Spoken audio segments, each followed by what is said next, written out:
Jusqu'à 11h. Orléans. Voyez la vie en bleu. Eva Milo, Bruno Berthier. 3 décembre, il faut que je m'en souvienne. 3 décembre.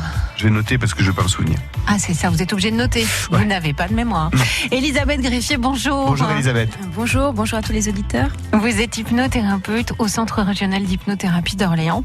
Et avec vous, on va voir comment l'hypnose peut nous aider à améliorer notre mémoire. Quel est le lien entre l'hypnose et la mémoire? C'est des régions dans le cerveau qu'il faut activer, c'est ça? Eh bien, en fait, au niveau de la mémoire, on a plusieurs étapes de mémoire. Ouais. La première étape est d'encoder les informations, de pouvoir les stocker ensuite, D'accord. et puis de pouvoir les restituer.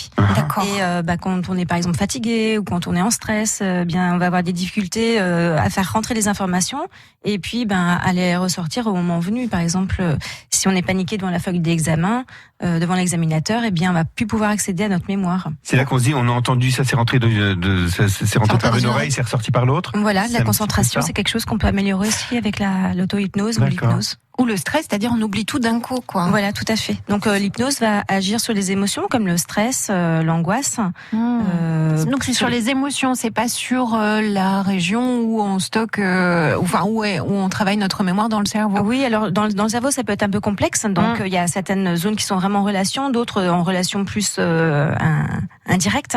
Mais l'hypnose va agir à la fois sur les émotions qui vont favoriser l'apprentissage ou au contraire le gêner. Ouais. Et puis va agir également sur l'amélioration des compétences pour la concentration, la mémorisation. En fin de compte, ça aide à préparer le travail de la mémoire. Ça vient pas rebooster notre disque dur, quoi. Alors on peut avoir Notre les deux. capacité de stockage. Les deux. À la Ça. fois favoriser tout l'environnement et puis à la fois favoriser réellement la performance de concentration, de mémorisation qu'on peut faire avec l'hypnose ou l'auto-hypnose. Parce qu'il y a plusieurs mémoires en plus. Enfin, il y a la mémoire, quand on apprend quelque chose. Il y a et la qu'on mémoire le fait. visuelle, la Voilà. mémoire auditive. Et puis il y a le toucher. différentes mémoires, des choses Tout à fait. qu'on apprend et qu'on saura toute notre vie. Et puis Oui, il y a des c'est choses. ça. Si je vous dis par exemple un chiffre 4 et que dans Ouais. 20 minutes je vous dis que c'était quoi le chiffre que je vous ai 4. donné, non mais dans 20 minutes on fait le on test. fait le test, ok. Il est 16, ok, Ah, dans c'est 20 ça. minutes, ok. Oui, on a la mémoire à court terme, donc la mémoire Voilà. sensorielle ou la mémoire de travail, Mhm. qui nous permet de retenir les informations juste quelques secondes pour pouvoir noter un téléphone, etc. Et puis la mémoire à long terme qu'on va stocker de manière beaucoup plus profonde, c'est de ça. manière consciente ou inconsciente. Mais quand on va à l'école, par exemple, vous parliez des examens tout à l'heure, on bachote de plus en plus, malheureusement, et on apprend, on se souvient, on passe l'examen, on appuie sur reset et on a tout oublié. Oui, parce Pas qu'on très s'est souvent. souvent programmé inconsciemment Ouais. à retenir l'information jusqu'au moment de l'examen. D'accord. Et moi, par exemple, mes enfants, je leur disais, prenez juste une seconde pour vous dire, je mémorise pour toute ma vie. Parce que ça D'accord. prend une seconde, mais ça change tout sur le stockage de Il l'information. suffit de se dire cette phrase là Je stocke pour toute ma vie. et on ça stocke vraiment. Eh dans bien, en toute fait, sa le vie. fait de porter l'intention va faire que on va le stocker de manière différente. En même temps, si on fait la même chose avec les affaires qu'on empile à la maison, vous voyez, dans des pièces qui viennent des débarras, etc., il faudrait mieux purger quand même, parce que si on stocke n'importe quoi, c'est le bazar. Hein. Tout à fait. La nuit, notre sommeil permet justement de purger. nettoyer, de Oh, purger, on nettoie. Voilà. D'accord. On a l'impression que notre problème de mémoire est de retenir, et en fait, non, notre problème d'être humain, c'est plutôt de trier l'information parce qu'on en D'accord. reçoit tellement que toute la nuit, pendant le sommeil, il y a une grosse phase de nettoyage, de tri du cerveau pour garder seulement les L'essentiel. informations essentielles. Ou celle que l'on a décidé de conserver. Voilà, tout à fait. D'accord. Sinon, on serait trop pollué. Rien à voir serait avec plus les possible. cauchemars, c'est-à-dire quand on fait un cauchemar, c'est qu'il y a un gros tri à faire ou Ah, ça sent le vécu. Bon, on va rester sur la mémoire. Le Est-ce chiffre, c'est le 4. Est-ce que c'était dans 20 minutes qu'il fallait que je vous M'en fous. pose la Ça, question? j'avais oublié. Vous voyez, n'écoutez rien. Est-ce que la mémoire peut être reboostée quand on a déjà des signes de perte de mémoire? On en parle avec Elisabeth Greffier dans La Vie en Bleu ce matin. À tout de suite.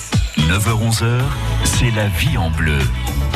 Elisabeth Greffier est hypnothérapeute au Centre régional d'hypnothérapie d'Orléans. Et ce matin, il est question de notre mémoire. Alors, on a retenu déjà une chose, c'est que si dans notre tête, on se dit au moment où on apprend quelque chose, tiens, ça, je vais le retenir, mais pour toute ma vie, ça marche beaucoup mieux que si je ne me le dis pas. Et oui, effectivement. C'est incroyable. Et c'est-à-dire qu'on peut se programmer, voilà. Et c'est comme ça que l'hypnose peut nous aider. Comment ça se passe? Alors, vous proposez régulièrement au centre, des ateliers qui s'appellent Je rebooste ma mémoire. Il y en aura à la fin du mois, là, à partir du 26 septembre, c'est ça, le jeudi? Voilà, le jeudi 26 septembre et puis les 2 jeudis suivants, le 3 et 10 octobre. C'est un cycle, quoi. C'est ça, ça se passe en 3 fois. C'est 3 ateliers de 2 heures, 3 jeudis de suite, pour qu'on justement on ait le temps d'oublier un petit peu entre deux. D'accord. Et de jouer avec ça. D'accord. Et ça se passe comment? C'est en groupe? C'est individuel? Oui, c'est en petit groupe. Ouais. Et donc on donne tout un tas d'explications sur comment fonctionne notre cerveau, parce que quand on sait comment il fonctionne, ça va déjà beaucoup plus facile, c'est déjà beaucoup plus facile de l'utiliser. Et puis des outils ludiques pour apprendre à mieux encoder, mieux stocker l'information. Mais c'est comme une séance d'hypnothérapie ou c'est plutôt des techniques des outils que vous apportez? Alors là, les ateliers mémoire, ces 3 ateliers de 2 heures, sont essentiellement focalisés sur les techniques pour favoriser le stockage de l'information. Comment les encoder, comment les mémoriser facilement, avec des astuces sur des choses de notre fonctionnement interne qui facilitent. Par exemple, la mémoire spatiale, la mémoire sensorielle, ce sont des choses qui sont très utiles. Le fait également de ce qu'on appelle l'amorçage sémantique, le fait de pouvoir raccrocher à quelque chose qu'on connaît déjà. Parce qu'on connaît déjà tout un tas d'informations. Et si on apprend de zéro, ça va être très compliqué d'apprendre beaucoup de choses. Début, quoi, Alors que si on accroche à des choses qu'on connaît déjà, qui sont déjà emmagasinées, eh bien c'est beaucoup plus facile et on peut stocker beaucoup plus d'informations comme ça. Un exemple... Par exemple, on pourrait dire, voilà, je sais pas, moi, le réalisateur de l'émission, c'est le chiffre 1, voilà, vous êtes le chiffre 2. Ça y est, ça la reprend. Et Bruno, c'est le chiffre 3. Voilà. Oui. Et donc, du coup, quand on va falloir se rappeler de 123, du coup, on va visualiser le réalisateur, Thibaut, vous, et puis Bruno. Et l'autre. Ça, c'est une technique, en fait. Oui, c'est une technique. Alors ça, c'est une technique très, très ancienne, mais très, très utile et très facile pour mémoriser. C'est d'associer à des personnages à des lieux ou des images à des lieux. C'est-à-dire que, par exemple, on met dans notre cuisine et on la parcourt dans l'ordre des sens des aiguilles d'une montre. Et puis, par exemple, au-dessus du frigo, on met une image. Par exemple, si je veux retenir toute la liste des choses que je dois faire avant de partir en vacances. Par exemple, prévenir la gardienne, arroser les plantes, vider la poubelle, etc. Ouvrir le lave-linge. Eh bien, je vais visualiser une image, un symbole. Par exemple, au-dessus du frigo, ça va être de vider la poubelle. Par exemple, au-dessus de l'évier, ça va être de prévenir la voisine, etc. De manière. Et puis en rebalayant visuellement le chemin dans ma cuisine, eh bien, je vais du coup retenir tout ce que je dois faire avant de partir en vacances. Donc ça peut être très utile quand, par exemple, on a des règlements intérieurs au travail, des arguments économiques ou commerciaux. Elisabeth, par rapport à ça, est-ce qu'on a tous les mêmes capacités? Est-ce qu'on est tous égaux? Ou est-ce qu'il y en a qui sont plus fortifs que d'autres? Alors certainement qu'il y en a qui ont plus de capacités naturelles que d'autres, ou certains qui ont intuitivement plus su comment ils fonctionnaient que d'autres. Mais effectivement, le fait de savoir comment on fonctionne va faciliter les choses. Donc avec des outils ludiques et puis par exemple d'utiliser le sommeil. Les étudiants, on leur dit apprenez, dormez, parce qu'effectivement pendant le sommeil il se passe tellement de choses qui facilitent. En dormant? Mais je vous jure que c'est vrai. Eh bien, ça m'étonne pas du tout. Ne jurez pas, je vous jure, Madame Milo. Certaines personnes. Je me mettais des cassettes d'allemand le soir en m'endormant. Ah oui, parce qu'à l'époque c'était des cassettes. Et ça me parlait allemand. Je m'endormais avec ça et je me suis retrouvé à mon oral d'allemand. J'ai sorti les mots. Je me demande d'où ils sortaient parce que je les avais. Consciemment, je ne les connaissais pas. Quelque chose de Rien du tout. Oui, effectivement, certains apprennent les langues de cette manière. Ah ouais? Ah d'accord. Bon écoutez, je vais mettre de l'anglais dans les oreilles alors le soir. Sinon le chiffre c'est toujours le 4. C'était dans 20 minutes ce que je vous avais c'est bientôt. Sinon Guten Tag, ich liebe dich. Ich liebe dich, comme ça, devant tout le monde. C'est du joli, tiens, ça veut dire je t'aime. C'est dans la vie en bleu. Les déclarations. 9h-11h, c'est la vie en bleu.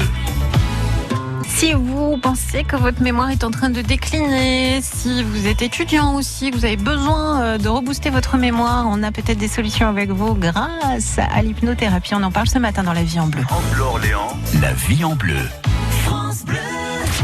Avec avec une meilleure mémoire. C'est possible, notamment en allant au centre d'hypnothérapie régionale d'Orléans qui vous propose des ateliers. Je rebooste ma mémoire. Et il y en a qui arrivent là à partir du 26 septembre. Elisabeth Greffier, vous êtes avec nous ce matin pour nous parler de ces ateliers mémoire, justement. Est-ce qu'on peut venir à ces ateliers quand on pense que sa mémoire est en train de décliner un petit peu, voilà. On pense aux personnes qui arrivent en âge et qui se disent j'ai perdu la mémoire, oh là là. Je sais plus où j'ai posé ça, je sais plus où j'ai posé ceci ou tel objet. Enfin, c'est terrible ça, et donc, effectivement. C'est vrai que tout de suite on a peur et on craint parce qu'on pense à la maladie d'Alzheimer, des choses comme ça. Est-ce que faire des ateliers comme ça, des techniques, ça peut prévenir, peut-être pas guérir, mais prévenir? Oui, tout à fait, c'est tout à fait indiqué. En tout cas, ça va favoriser le fait d'entretenir sa mémoire, par exemple, avec tous les petits exercices ludiques qu'on va donner dans les ateliers mémoire. Il suffit d'utiliser ces petits exercices au quotidien qui sont en plus très amusants. Donc en plus, on peut s'amuser et entretenir son cerveau. En fait, à chaque fois qu'on va encoder des informations, on va stimuler la connexion neuronale, des nouvelles connexions et même de favoriser ce qu'on appelle la neurogénèse et de créer de nouveaux neurones. Donc plus on va le stimuler et plus on va créer de nouveaux neurones et de nouvelles connexions neuronales et plus on entretient ainsi notre cerveau. C'est-à-dire, c'est comme faire une gymnastique de notre cerveau. C'est vrai qu'on pense à faire de la gymnastique pour nos abdos, etc., notre corps, mais on peut aussi entretenir et booster, faire une gymnastique de notre cerveau pour le prémunir, pour le mettre dans les meilleures dispositions de santé pour le vieillissement, les maladies qui peuvent se présenter. Parce que ça fait pas si longtemps qu'on sait qu'effectivement qu'on peut créer de nouveaux neurones, alors qu'avant on pensait que une fois qu'ils étaient morts, ils étaient foutus. C'était foutu et qu'on en perdait tout au long de la vie à partir de 20 ans, c'était terminé. Ça veut dire s'il m'en reste peu aujourd'hui, quoi. Et c'est complètement faux. On continue tout le temps d'en générer, même quand on est âgé, on continue d'en générer forcément moins.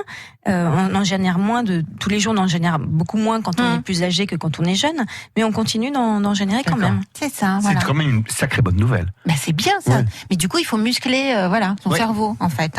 C'est un peu ça. Est-ce qu'on peut le faire à la maison tout seul? Est-ce que vous donnez des techniques d'auto-hypnose pour s'auto-booster? Oui, tout à fait. Je voudrais m'auto-booster, s'il vous plaît. Oui, tout à fait. Donc là, ces ateliers de 2 heures pour la mémoire, ils sont orientés spécifiquement sur les outils, les petites techniques de mémorisation, et puis comment fonctionne notre cerveau pour justement utiliser ça pour faciliter les choses. On rentre pas en état d'hypnose là dans ces ateliers-là. On parle pas d'hypnose.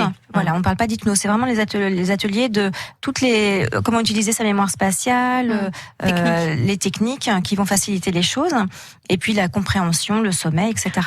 On a un autre atelier qui est l'auto-hypnose, où là, en auto-hypnose, on va utiliser ces techniques pour gérer son stress, son sommeil, qui sont 2 facteurs vraiment très liés à la mémoire, le stress et le sommeil. Toutes les émotions sont liées à la mémoire. On sait très bien que si on mémorise en s'amusant, on va beaucoup mieux retenir que si on veut mémoriser sous la contrainte. Et ça, il y a pas photo. Ça serait bête de s'en priver. Les scientifiques nous ont montré ça de manière très très nette. Elisabeth Greffier, merci beaucoup. On donne rendez-vous évidemment à tout le monde sur votre site internet. Tous les liens sont sur francebleu.fr. C'est au centre régional d'hypnothérapie d'Orléans. Il y a une conférence ce soir dans le centre, c'est ça, boulevard Rocheplatte? Oui, tout à fait. Alors ce soir, c'est une conférence sur l'hypnose thérapeutique en général, pour l'arrêt du tabac, le stress, le sommeil. Toutes les personnes sont invitées gratuitement à partir de 19h pour venir écouter les principes généraux qu'on va présenter. Et vous remettez ça le 12 septembre prochain? Oui, on remet ça le 12 à 20h cette fois-ci. D'accord. Parfait. Vous retrouvez toutes ces infos de toute façon sur leur site qui est très très bien fait. Merci beaucoup. Merci beaucoup Elisabeth. Merci à vous, bonne journée. À bientôt. Et sinon le chiffre c'est le 4. C'est bien, il a bien retenu. Et Pascal Obispo, il vient le 3 décembre en concert aux Zénith d'Orléans. Bien, parfait. Et puis on vous rappellera très vite. Elisabeth, à bientôt. Jusqu'à 11h. Voyez la vie en bleu, Eva Milo.